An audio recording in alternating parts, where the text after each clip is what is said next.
It's Friday, it's 12:15 and this is Politics UK.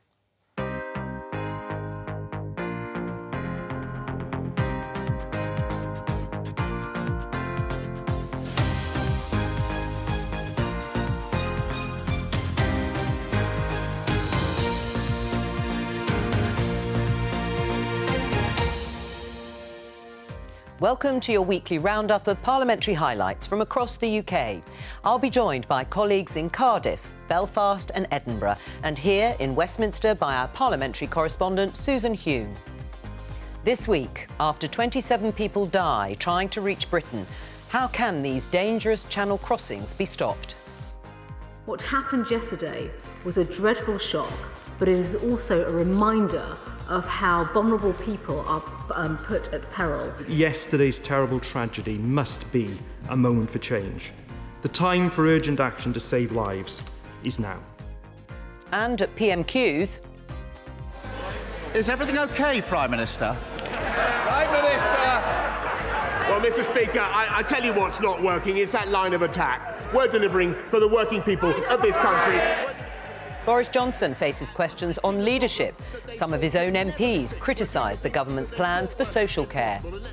For those with more modest assets, it is less generous. How can that be fair? This, when compared to the current system, is a significant improvement and step forward. And when opponents become friends, the Welsh Labour government does a deal with Plaid. We were prepared to do the difficult thing, which is to find the creativity, to find the imagination, and to find the area for agreement between us.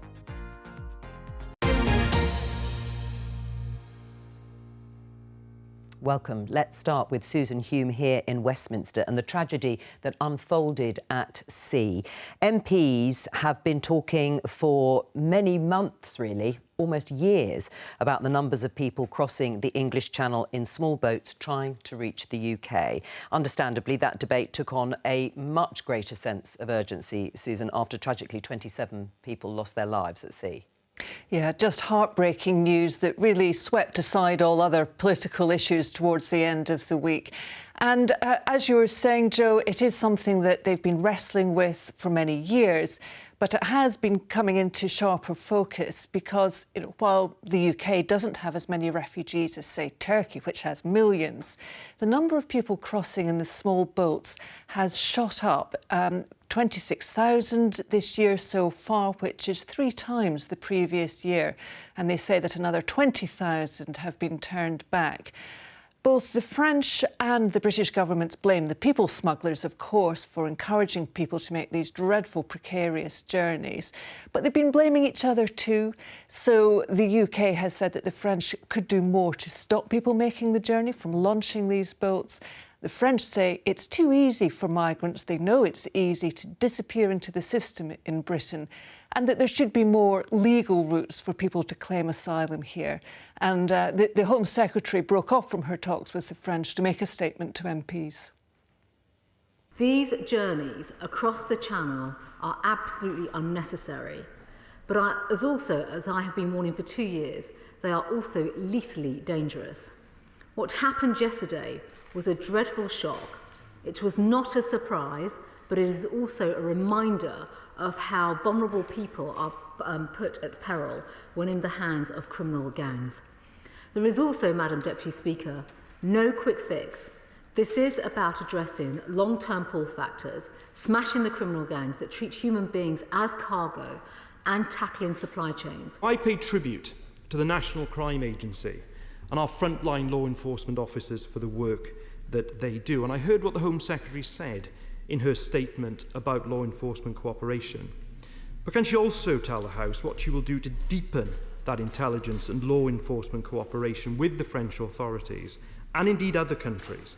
So the focus isn't only on coastal patrols, important though they are, but is also about disrupting the routes facilitated, often across hundreds and thousands of miles, by vile people smuggling gangs who have reckless disregard for human life. This isn't just about UK-France cooperation, and I've never ever said, actually, and I do want to put this on the record once again, this is not just a problem for the United Kingdom and France. When you look at Europe, from the gateway into Italy, Greece, now Poland, I spoke to my counterpart in Poland earlier on this week, my counterparts in Belgium, the Netherlands, Germany, you name it, we see this as a wide-scale problem.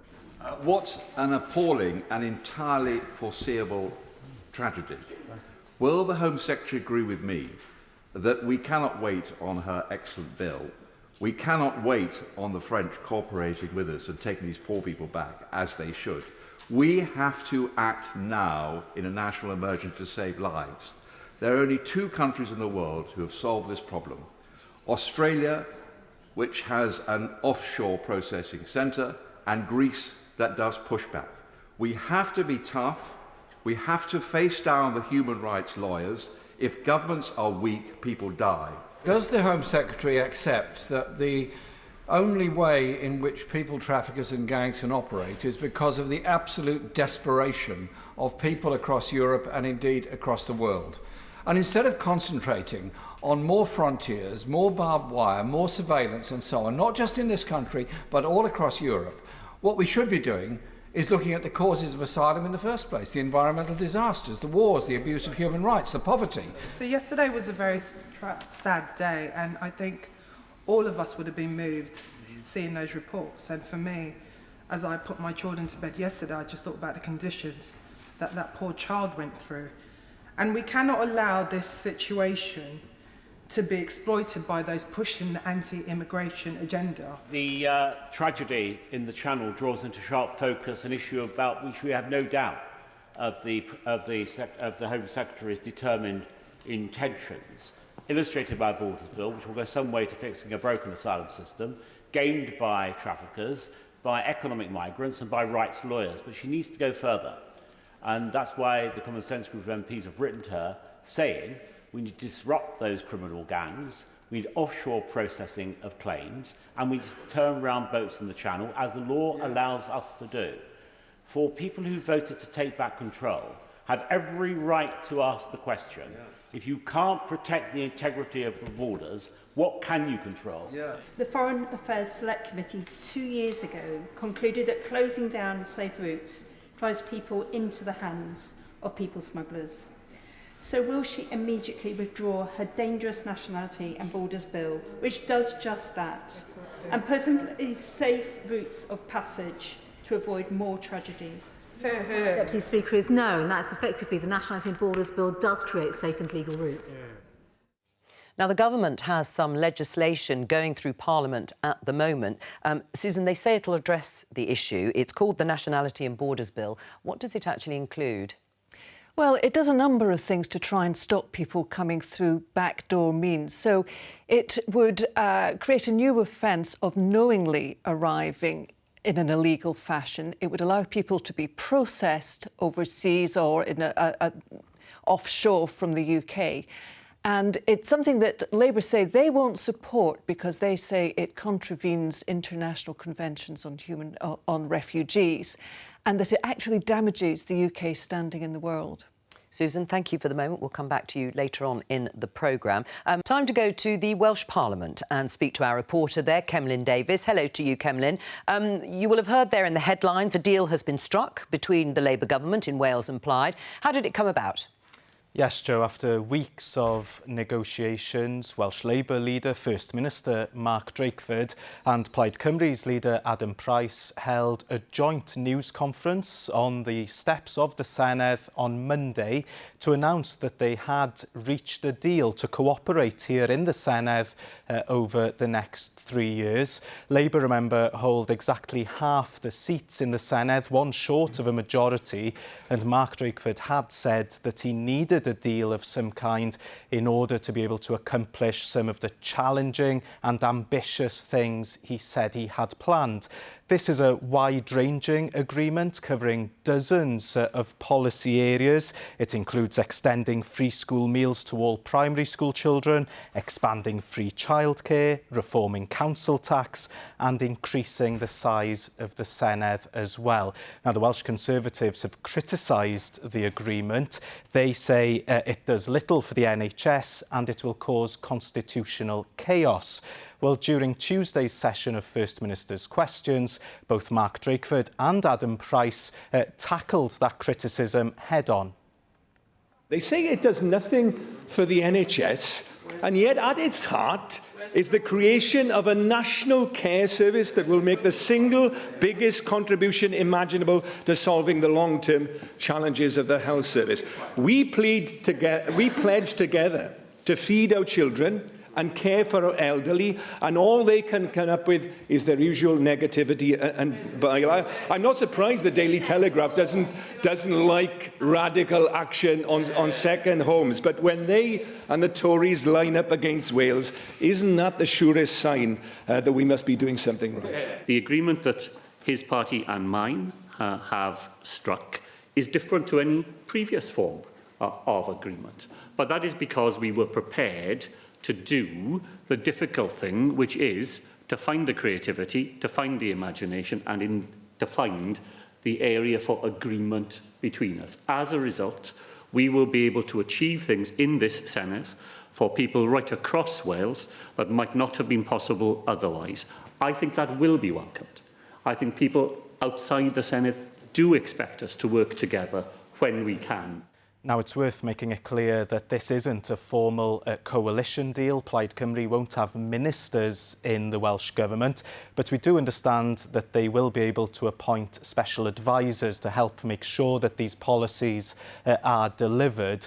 Worth making the point too that this agreement still needs to be ratified by Plaid Cymru's membership, and the party's members will get to vote on this at their virtual conference this weekend. But of course, the expectation is that this will be voted through. Cemlyn, we've talked on this programme before about the large number of second homes in Wales, and that issue came up again this week. Yes, and this is another issue that features as part of that Plaid Labour deal. Now, as you say, it is an issue that we've discussed in the past. It's a complicated issue, an emotive one too, particularly in Welsh language heartlands. The argument being, of course, that young people are being priced out of their local communities because other people are buying properties to be used as second homes or to be used for holiday lets, for example. Now, the Welsh Government says it wants to tackle this issue, and on Tuesday, the minister who's responsible for this area told MSs that a pilot scheme will be launched in the Drakeford area of North Wales from January, where a number of different possible interventions will be trialled. We want young people to have a realistic prospect of buying or renting affordable homes in the places they have grown up, so they can live and work in their local communities. High numbers of second and holiday homes in one area can threaten the Welsh language in its heartlands and affect the sustainability of some rural areas. We're a welcoming nation, and tourism is a major part in our economy, bringing jobs and income to many parts of Wales. But we also don't want ghost villages in seasonal holiday spots, places where no one is at home during the winter months. You acknowledge in your statement, and I'll quote, the need to avoid unintended consequences with any measures that may be implemented on this issue. And as you'll know, a huge concern I have with the second homes discussion at times is the tone of the debate and the possibly damaging effect it could have on our tourism sector in Wales. And as you'll be aware, it is a vitally important sector in my region of North Wales. Now, the specific steps that the Welsh Government is looking at include changing planning laws, for example, so that people will require planning permission if they want to change the purpose of a property from, say, being a primary home to a second home or a property to be used for holiday lets.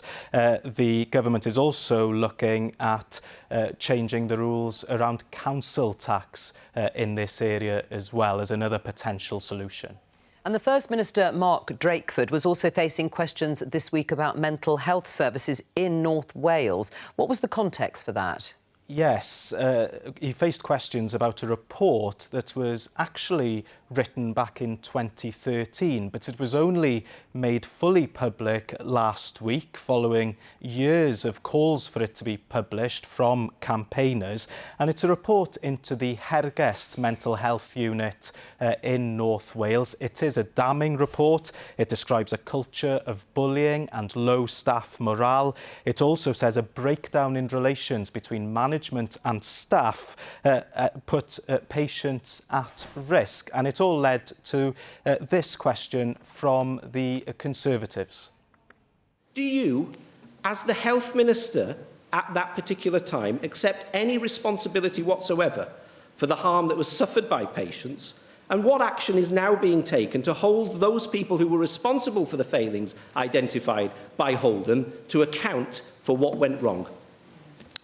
Well, I take full responsibility for everything that I did and decided when I was Health Minister, and the many questions that I was asked on the floor of the Senedd and answered at the time.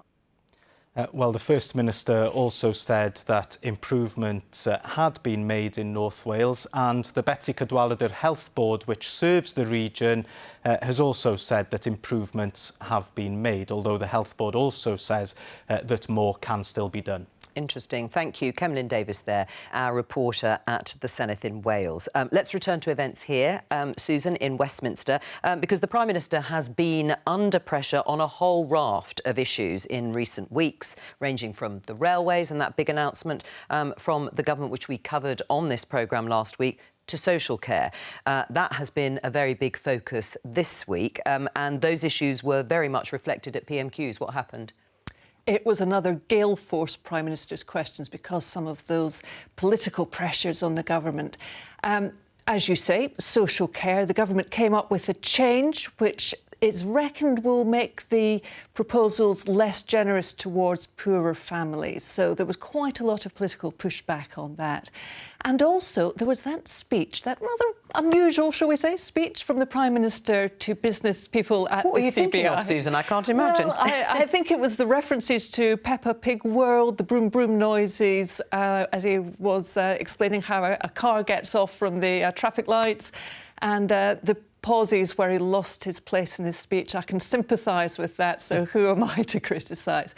The problem is that there was quite a lot of briefing against the Prime Minister from Conservative MPs, and it's rumoured maybe from figures in the Treasury as well. And as you can imagine, the Labour leader, Keir Starmer, was pretty quick to pick up on all of that. Under his plans, someone with assets worth about £100,000 will lose almost everything. Yet somebody with assets of about £1 million will keep almost everything. He's picked the pockets of working people to protect the estates of the wealthiest. How could he possibly have managed to devise a working-class dementia tax? This does more for working people up and down the country than Labour ever did. Because we're actually solving the problem that they failed to address. We're disregarding your housing asset altogether, Mr. Speaker, while you're in it.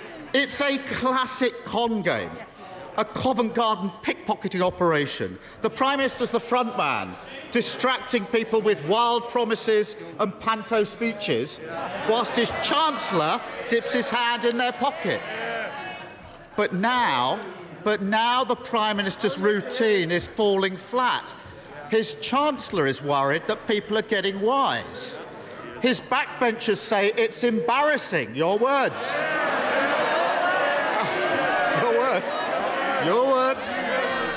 And senior people in Downing Street tell the BBC it's just not working. Is everything OK, Prime Minister? There are now more people in work in this country, jobs up, with their wages going up, Mr. Speaker, than there were before the pandemic began. And that is because of the policies that this government has followed.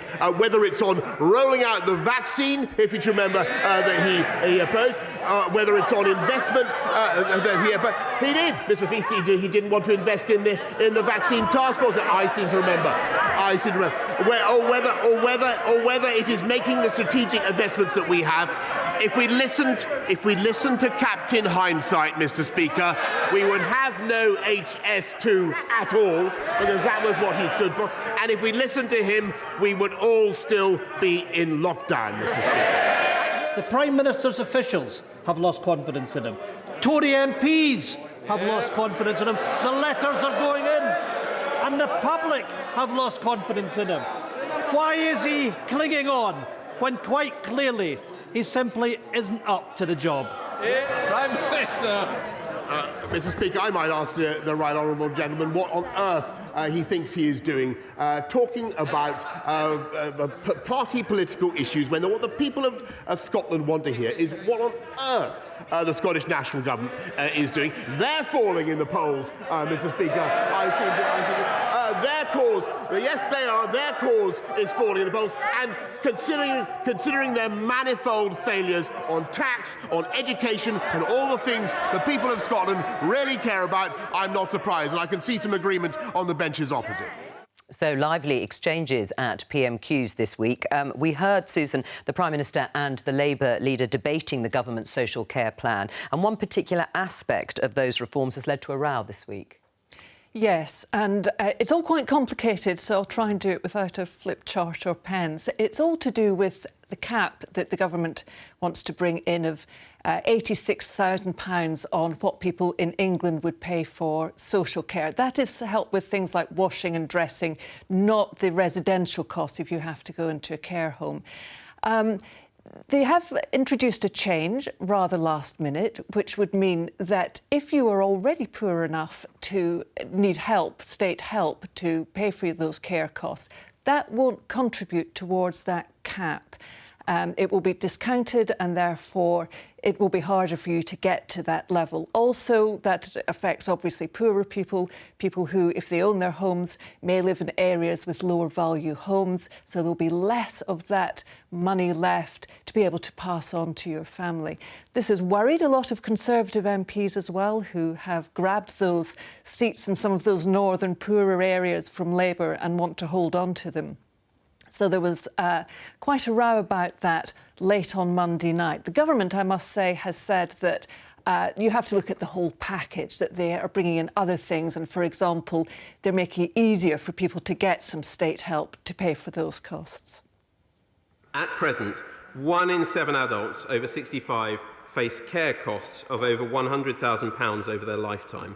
We are capping the amount anyone will be forced to spend on personal care costs in their lifetime at £86,000. And this is a seismic and historic change in the way we pay for care in England. Yes, I will give way to my own friend. Right. I thank my right honourable friend for giving way. And the government does deserve credit for grasping this nettle, which has evaded government's arm on both sides of the House for too long. But he must understand that there is real cause on these benches about the distribution of the relative losses and the worry that those less well off are going to be hit hardest from the government's amendment tonight. He's right to point out some of the measures he's brought forward are more generous than previously proposed, but there is no doubt that the way the cap works for those with more modest assets is less generous. Would you not agree with that? And how can that be fair? This, when compared to the current system, is a significant improvement and step forward, particularly when taken in the round with the overall package of measures which see those floors go from 23,250 up to 100,000 and from 14,250 up to £20,000. And I think we do have to look at this in the round, considering all those aspects, rather than purely one element alone. It is a wholly regressive measure, to say the least, to give support through means testing, but then to penalise people later on for receiving it in the first place. We will vote against this iniquity, and I hope many members opposite will vote with us. They should be getting used to broken promises by the Prime Minister by now. I feel conflicted by News Clause 49, because I think that what we will end up with after this is a whole lot better for people on low incomes than what we had before, because the means test threshold is raised from £23,000 to £100,000. So I think that is a very, very significant improvement. However, I have to be honest and say it is nothing like as progressive as we had hoped for. It is quite clear that the government's original spin that no one would pay more than £86,000 for social care and no one would have to sell their house is completely misleading. All the accommodation costs are on top of this. As has been highlighted in the media and by members in the Chamber, those with assets of about £100,000 will not see any real gain from this policy, while those sitting on assets of £500,000 or more will keep a lot of their wealth. It was made clear in September that the £86,000 cap was a cap on individual costs. It didn't say then that it was that included the cost that a local government might make on somebody's behalf.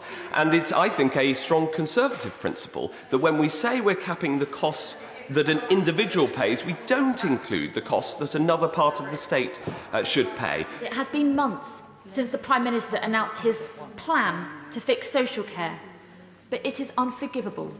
This new clause was sneaked out during the sleaze row last week in a move that changed the goalposts. I think the Minister would do well to listen to the unease on his backbenchers as well as on this side of the House. So contributions from MPs across the House on this contentious issue. After the debate, there was a vote, Susan, which was unusually tight for the government. It was. The government didn't lose. It's got a big working majority, so they didn't lose. However, you did hear some uncomfortableness from Conservative MPs there, and there was enough anxiety among them for 19 of them to rebel and quite a lot more abstained. And I think that the bill, the Health and Care Bill, still has to go to the House of Lords. And I think that may embolden peers to think, perhaps we do have a mandate, if you like, to make some changes there and ask the government to think again about it. Susan, we'll come back to you in a few minutes' time because we're going to talk to our reporter in Northern Ireland, Jim Fitzpatrick. There he is, outside Stormont. Hello to you, Jim. There's been a lot of focus and concern this week about the spread of COVID-19 in Northern Ireland. How did the week unfold? Well, Joe, unfortunately, Northern Ireland has the highest COVID rate of any of the UK nations and also the lowest percentage of those over 12 who are fully vaccinated. It's particularly acute in the booster area where, in terms of those who have had their third jab, across the rest of the UK, it's about 27 to 30% of the population who should have the third jab. But here in Northern Ireland, it's just sitting at about 19%. And because of all of this, the hospitals have been bearing the brunt, but now hospitality is getting the blame. The Health Minister was in the Chamber talking about the need to perhaps roll back from some of the relaxations that they've had here, looking at things like nightclubs, should they be open at all, looking at new measures. Perhaps we need a kind of COVID scores on the doors scheme, such as you have for food hygiene, where you have stars on the window outside a restaurant or takeaway that tell you if they are complying well with the regulations. And we already have the proposal, which is coming into force in a couple of weeks' time, for COVID certification. So all of that is happening, and the message from the Health Minister seemed to be to the industry to either shape up or shut down. Whilst it is not inevitable, if the current trajectory continues in regards to the increased cases we are seeing, we may once again face the possibility where venues are asked to close their doors during the Christmas season. But let me be clear, it's not inevitable, and I do not want to have to reintroduce further restrictions unless completely unavoidable. However, I am disappointed that some in our hospitality business sector have not acted as responsibly as the Executive had hoped when the rules on social distancing were removed at the end of October. Now, that was followed by a press conference on the steps of Stormont Castle with the First Minister, the Deputy First Minister and the Health Minister again himself. And normally, whenever the Executive comes together like this with a show of unity, people welcome it. But this wasn't welcomed by the Speaker in the Assembly behind me here, because he's increasingly miffed at ministers having press conferences instead of making statements in the Chamber. I'm therefore very frustrated that a press conference has been held this afternoon to set out the Executive's decisions, but today, on a sitting day, there has been no request to come to this Assembly. It will not have passed anyone's notice by that over the last number of days we have had any number of examples in the media and on social media of ministers setting out their own views in relation to the position on COVID restrictions, and that, of course, is entirely their right. Yet no minister could come to this Assembly today, and I find that that is not acceptable for this Assembly. So a stern rebuke there from the Speaker. Jim, we also got a statement from the Justice Minister on possibly changing the law in some murder cases. What did she say? Well, this is Naomi Long, the Justice Minister, and she's outlined a consultation process where she'd like people to consider changing the law in situations where a murder victim's body hasn't been recovered because the killer has kept the details. She outlined that essentially this law, which is now being dubbed Charlotte's Law, that's named after a murder victim, Charlotte Murray, who went missing in 2012. Her partner, Johnny Miller, was subsequently convicted of her murder, but he has never said where her body is. And this law would be changed to mean that the parole board, for instance, would need to consider such a thing whenever it considered the release of a prisoner. But also the Minister said she would like to see pressure built into the system at every stage of the legal process. My department has completed a thorough review of the position in Northern Ireland, engaging with victims' families and those agencies and bodies involved at every stage of the criminal justice process. We have looked at potential reasons for non-disclosure, and we have looked in detail at every opportunity where disclosure could be encouraged. We have identified a range of creative options unique to Northern Ireland, which build upon and go further than the provisions of Helen's Law. A report detailing these has been produced, highlighting the potential for encouraging disclosure at the investigation and prosecution stages, at conviction, and in the pre-sentence and sentencing stages, early post-conviction, during the tariff period, and finally during the parole process. Does the Minister agree with me that every single torturous day of non-disclosure should be weighed against that murderer in those cases during any deliberations of parole? And by every day, I mean from the day that person disappeared to the day where they hopefully do disclose. There's an evilness to murder, and there's a double evilness to murder when you then do not give up the body, and anybody who supports that adds to that evilness. And the Minister there mentioned Helen's Law, which is the situation in England, which relates specifically to parole, but she would like to go further. And indeed, Charlotte Murray's family have said that not revealing where her body is just another form of control by the killer. They're hopeful that there will be changes to the law and that other victims will see some form of closure from this. Thank you, Jim. That's Jim Fitzpatrick at Stormont. Let's go to Holyrood, speak to our correspondent there, Lindsay Bewes. Lindsay, we've talked a lot on this programme about the Scottish Government's policy of vaccine passports. Now, we'd been wondering, of course, if they were going to be extended, but actually that isn't what happened. Yeah, there was a sense that ministers here were gearing up to expand that scheme beyond proof of vaccination for entry to nightclubs and larger events. They even published an evidence paper suggesting Scotland was facing a choice between extending that scheme or reimposing more lockdown-style restrictions in the coming weeks. In the end, ministers decided it wouldn't be proportionate to do that at the moment, but they did make one change, and that was to now allow a negative lateral flow test as an alternative to proof of vaccination. That was something that Scottish Labour has been calling for. We have decided that from the 6th of December, it will be possible to access venues or events covered by the scheme by showing either proof of vaccination as now or a recent negative lateral flow test result.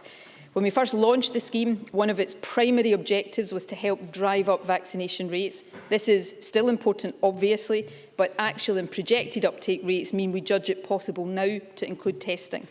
Doing so will also ensure that the scheme remains proportionate going forward and also help our wider efforts to stem transmission through greater use of LFD tests more generally. And finally, as I indicated last week, Cabinet also considered the possible extension of the scheme to a much wider range of premises, including indoor theatres, cinemas and other hospitality venues. Let me stress, this was a very, very finely balanced decision. However, I can confirm that at this stage, we have decided not to extend the scope of the scheme. We have taken account of the fact that, although our situation is precarious, cases are currently stable and indeed slightly declining, and we have considered the inevitable impact vaccine certification has on the operation of businesses and concluded that at this stage extension would not be proportionate. Now, with winter fast approaching, the First Minister says that we're in a precarious situation. We have spent months pursuing the incorrect priority. The Government's own evidence shows that there is no real evidence of an increase in uptake of the virus. At the same time, we have seen that transmission has not fallen. In actual fact, transmission is up. We have wasted that time. So I welcome the change to include a negative test from now on, but frankly we are in this position because the Government couldn't accept it was wrong.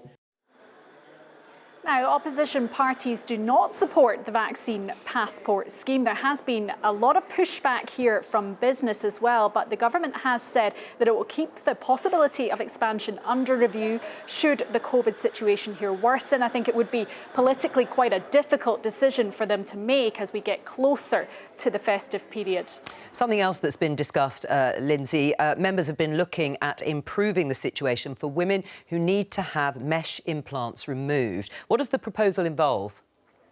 Yeah, well, vaginal mesh surgery was stopped here in Scotland in 2018 after a number of women came forward reporting painful and debilitating side effects. Now, some of those women felt that their concerns weren't taken seriously. They resorted to private surgery to have that mesh removed, sometimes at a cost of more than £20,000. Now, there is legislation going through Holyrood. It's passed its first stage this week. It's to refund those women who've had to pay for that private surgery.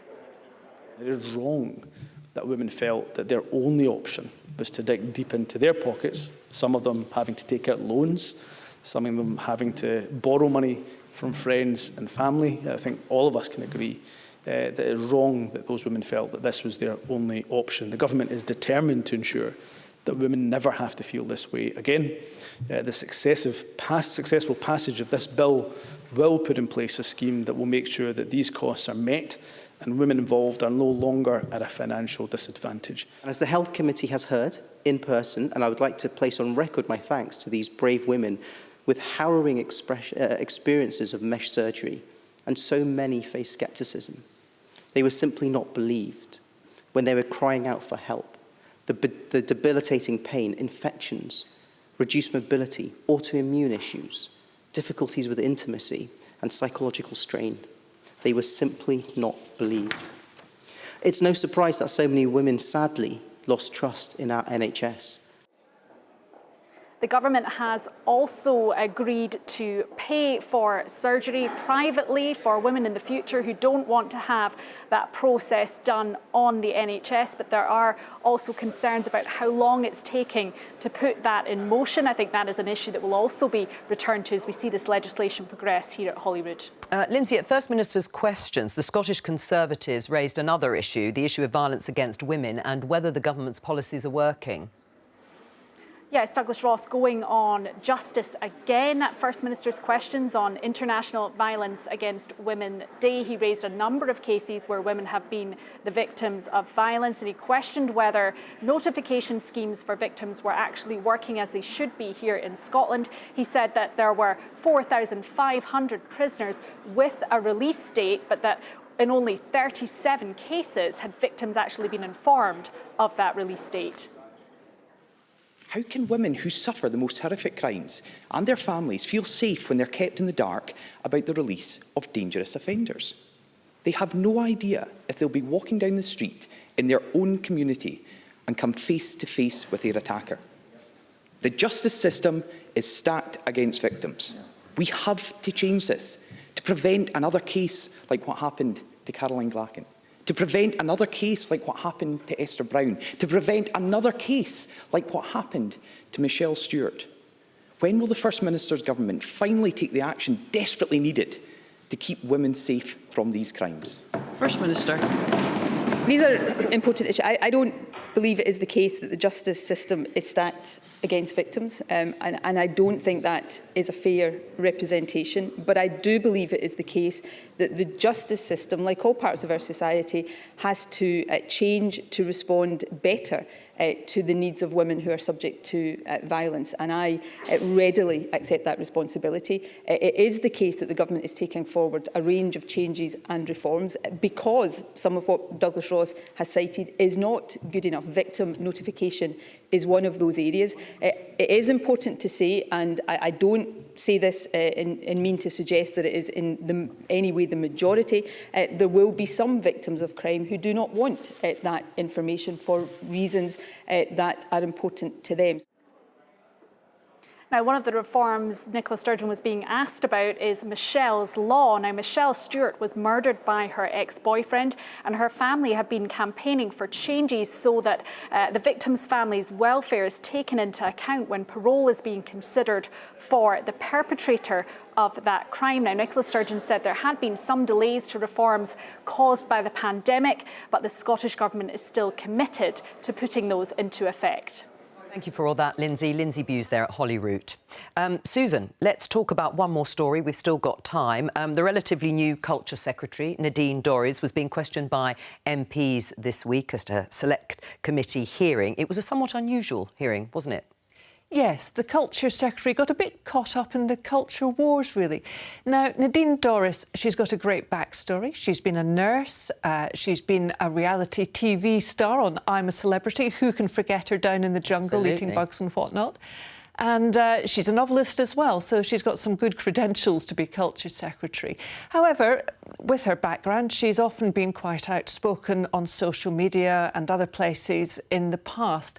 She's also the minister now who's in charge of steering through the online safety bill that's going to be coming up, which tries to tackle some of the online harms and rein in some of the online platforms and the abuses that people perceive there. So when she appeared before the committee, MPs were quite keen to challenge her about some of the things she's said in the past. But, you know, Nadine Dorries, she's not a woman to wilt under questioning, as we'll see. You use the term quite often, snowflake lefties. What is a snowflake? I think I might have used it once. What is a snowflake lefty? I'm not... Probably my kids. Really? So what is... are they from Islington? Because what is an Islington lefty? Well, again, one of my kids. Really? Because I mean, these are terms that you use quite a lot.